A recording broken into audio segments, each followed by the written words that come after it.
Buenas tardes. Es una alegría, un honor volver acá a Guatemala y hablar en un Congreso de Derecho Laboral en este encantador país.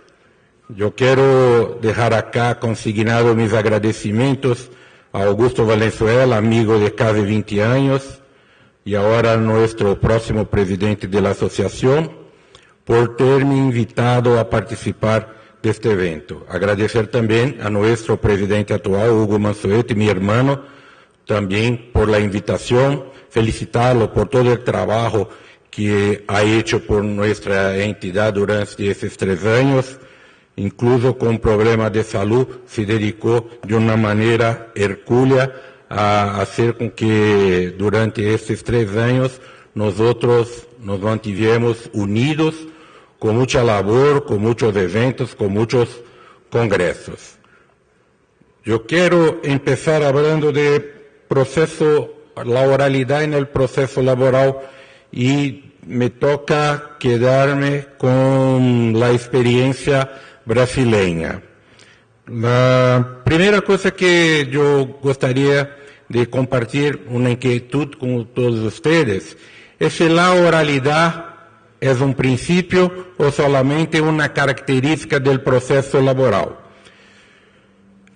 Muchos estudiosos, muchos maestros escriben y defienden la tesis de que la oralidad es un principio.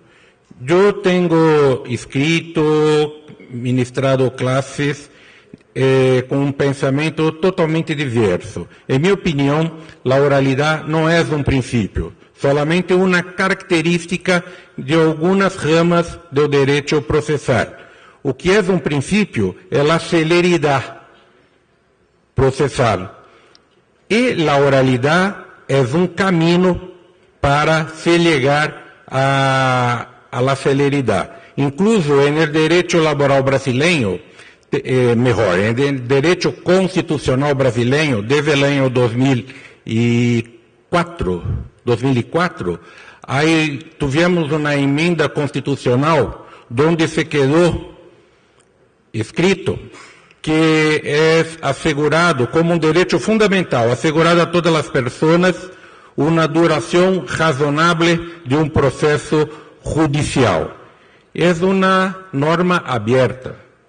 Porque, ¿cuál es la razonabilidad de tiempo para que un proceso, sea el laboral, civil, criminal, se termine? Na área que yo actúo como abogado, la área laboral, como 95%, los otros 5% me dedico a derecho deportivo. En la área laboral, en este año, 2016, en mi país vamos a tener 3 millones de procesos laborales nuevos. Y tenemos 24 tribunales regionales y una Corte Superior Laboral. Antes de nuestra Corte Suprema, tenemos una Corte que se llama Tribunal Superior de Trabajo. Es un número muy grande de procesos. Nosotros estamos viviendo en una sociedad muy conflictiva. Siempre se busca en la justicia, o se busca la justicia para intentar solucionar los problemas que tenemos en nuestra sociedad. No solamente en la área laboral, en la área civil tenemos un procedimiento que se llama juicios de pequeñas causas, y que hoy es un procedimiento más demorado que de las causas grandes.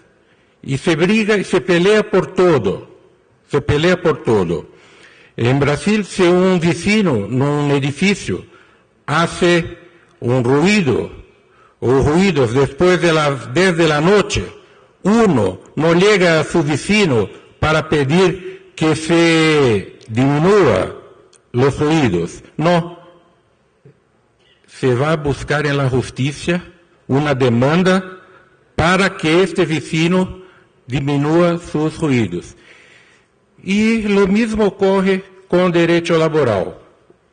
Tenemos demandas en Brasil, procesos de cosa de $500, que se busca la justicia laboral antes de se buscar intentar solucionar de una manera no judicial, amigable, el conflicto. Hay una tendencia de todo se buscar la justicia laboral.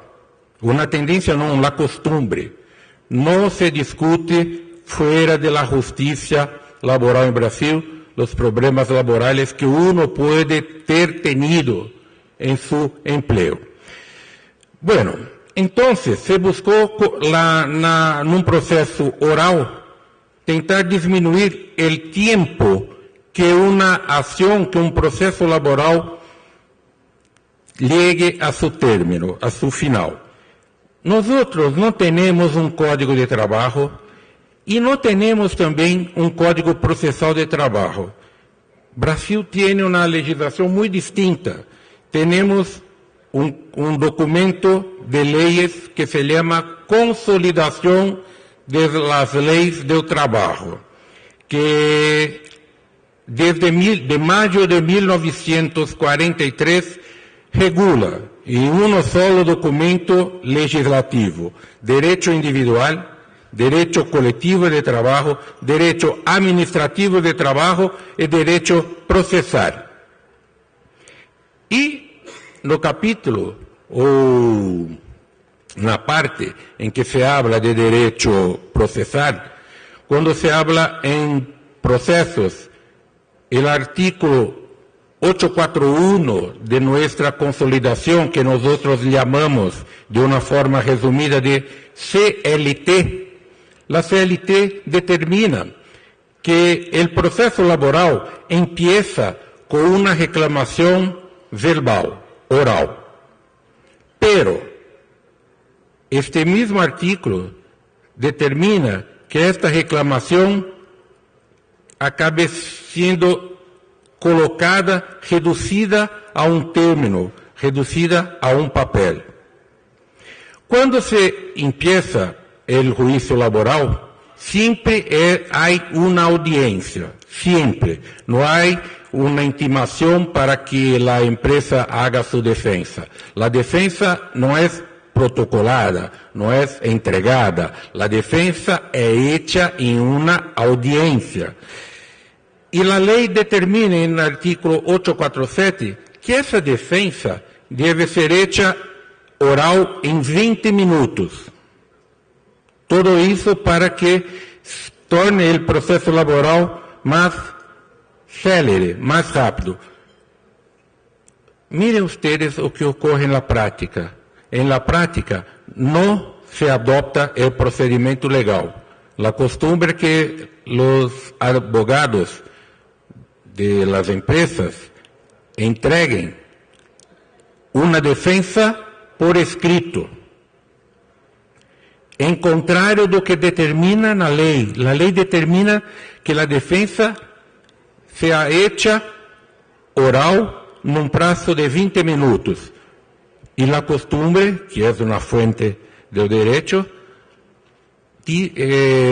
tornó de una manera distinta la forma de se defender la empresa en un juicio laboral. Y la ley también determina que, eso dentro de la celeridad, que en una única audiencia se escuchen, se oiga los testigos, y los testigos no son intimados, son invitados por las partes, y que sus depoimentos solamente sean reducidos a término de una manera resumida, pero en la práctica, la declaración de los testigos, sus depoimentos, son reducidos ipsis literis. Que yo concluyo, por lo tanto, que la oralidad en el derecho laboral brasileño es una oralidad escrita, cosa de Brasil. Y tenemos más. La ley determina en su artículo 850 de la consolidación que en el término de la audiencia, las partes, por sus abogados, pueden incluso presentar sus razones finales, que deben ser hechas en 10 minutos y no reducidas a término. Los magistrados no aceptan que se haga esses procedimentos finales de maneira oral, como determina a lei. Os magistrados determinam, concedem um prazo de 5 dias, de 10 dias ou 48 horas, para que as partes apresentem por escrito suas razões finais, ao contrário do que habla a lei, que determina que sejam hechas oral em um prazo de 10 minutos. Bueno, ese es el panorama en la justicia laboral. Voy a aprovechar mi tiempo para contar a ustedes cómo está hoy en la justicia común, civil y criminal. En la justicia civil y criminal tenemos un procedimiento oral de tal manera que es grabado. Hay una grabación de los depoimentos de las partes, de los testigos, de lo que habla el magistrado. Pero en la práctica se determina que después que hay esa grabación, se desgrave, no sé si en español se habla de esa manera, le reduza a término o que foi hablado e gravado, o que acaba sendo 2 trabalhos deveria entonces se escribir en la hora. Y es peor que yo participé hace poco tiempo de un juicio criminal, que fui testigo, y fui buscar, porque es un procedimiento digital, no tenemos más en Brasil, en todas las instancias del judiciario, proceso físico, son todos digitales. Yo ingresé por curiosidad en ese proceso en la computadora para ver o que eu tinha hablado. Então, nosotros estamos hablando como acá, algunas palabras no se graban derecho. Entonces, hay en el término de audiencia, dijo el testigo Domingo Savio, que conoce el réu señor, 3 pontos, porque no consiguieron de grabar o que yo hablé, y se queda un proceso donde no se entiende nada. Hay, tanto en derecho laboral quanto en las otras instancias del Poder Judiciário brasileño, esse apego al papel, esse apego ao que está escrito. Neste mundo, eu creio que em um futuro próximo não vamos mais ter este papel. E as audiências com esse procedimento oral se guarde em aparatos digitais o que se habla, o que ocorre, para que na hora em que o magistrado vai dictar uma sentença, ele solamente escute. Ou mais aún, por que não podemos gravar em vídeo as audiências? Para que o magistrado pueda volver a mirar no rosto de um testigo, de la parte, de um perito médico que participe de uma audiência. É que nós outros em direito somos muito conservadores, nos apegamos muito a papel. Eu falava hoje com Francisco Marim que os jovens, eu miro mis alunos durante as classes, estão com seus iPads, com